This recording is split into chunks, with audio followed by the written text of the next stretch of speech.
మనం తిరుమలకి వెళ్ళినప్పుడు గోవిందా గోవిందా అని అంటారు కదా, అలా ఎందుకు అంటామో మీకు తెలుసా? వెంకటేశ్వర స్వామి గడ్డానికి పచ్చ కర్పూరం ఎందుకు పెడతారో మీకు తెలుసా? వెంకటేశ్వర స్వామి ఇల్లు కనబడకుండా అంత పెద్ద నామం ఎందుకు పెడతారో మీకు తెలుసా? తిరుమల కొండ మీద మొదటిగా నివసించిన మనిషి ఎవరో మీకు తెలుసా? తిరుమలలో వెంకటేశ్వర స్వామికి మొదటి నైవేద్యంగా పెరుగన్నం ఒక మట్టి కొండలోనే ఎందుకు పెడతారో మీకు తెలుసా? వెంకటేశ్వర స్వామికి మనం జుట్టు ఎందుకు ఇస్తామో మీకు తెలుసా? వెంకటేశ్వర స్వామికి కుబేరుడి దగ్గర ఆవు ఎందుకు చేశాడో మీకు తెలుసా? తిరుమలకి వెళ్ళినప్పుడు ఏ తప్పులు అస్సలు చేయకూడదో మీకు తెలుసా? ఇవన్నీ ఈ రోజు వీడియోలో తెలుసుకుందాం. ప్రతి ఒక్క వెంకటేశ్వర స్వామి భక్తులు ఈ వీడియో మిస్ అవ్వకుండా చివరి వరకు చూడండి. వెంకటేశ్వర స్వామికి పద్మావతితో మరియు లక్ష్మీదేవితో వివాహం అవుతుంది. ఒక రోజు వైకుంఠంలో వెంకటేశ్వర స్వామి ఉయ్యాల మీద ఊగుతూ పడుకుని ఉంటారు. లక్ష్మీదేవి మరియు పద్మావతి దేవి ఇద్దరు తిరుమల కొండ గురించి అలాగే తిరుమల కొండ గురించి అలాగే శ్రీనివాసుడు గురించి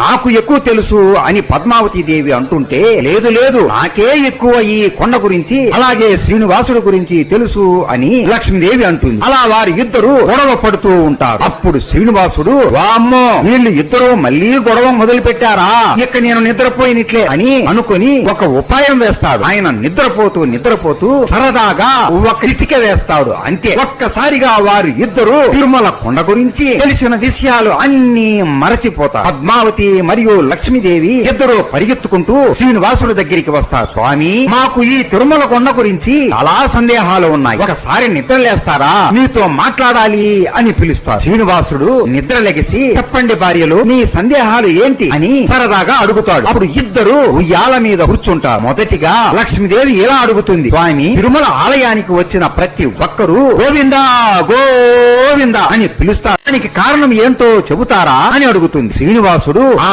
మాటకు నవ్వుతూ ఇలా చెబుతాడు, ఒక రోజు నేను తిరుమలని సంచరిస్తూ అగత్యముని ఆశ్రమాన్ని చూశాను. ఆ ఆశ్రమంలో ఎన్నో ఆవులు ఉన్నాయి. ఆ ఆవుని నేను పెంచుకుంటే ఎంత బాగుంటుందో అని ఆశ్రమం దగ్గరికి వెళ్ళాను. నన్ను శ్రీనివాసుడని పిలుస్తారు. మీ ఆశ్రమంలో చాలా గోవులు ఉన్నాయి కదా, నాకు ఒక ఆవుని పెంచుకోవాలి అని ఉంది, నాకు ఒక గోవుని ఇవ్వగలరా అని భిక్షంలాగా కొరతాడు. నన్ను చూడగానే వచ్చింది సాక్షాత్తు ఆ మహావిష్ణువే అని అతనికి అర్థమైపోయింది. స్వామివారే నా ఇంటికి వచ్చి భిక్షం అడుగుతున్నాడా అని ఎంతో సంతోషపడతాడు. స్వామి, నీకు ఇవ్వడానికి నాకేమీ అభ్యంతరం లేదు, అని వేదాల ప్రకారం ధర్మ పని లేనిదే గోదానం చేయరాదు అంటారు కదా, ఇది మీకు తెలియని విషయం ఏమీ కాదు. రేపు మీరు మీ భార్యను తీసుకుని రండి స్వామి, నేను మీకు గోవుని ఇస్తాను అని చెబుతాడు. నాకు కూడా ఇతను చెప్పింది నిజమే కదా అని అనుకుని, సరే స్వామి, నేను రేపు సతీ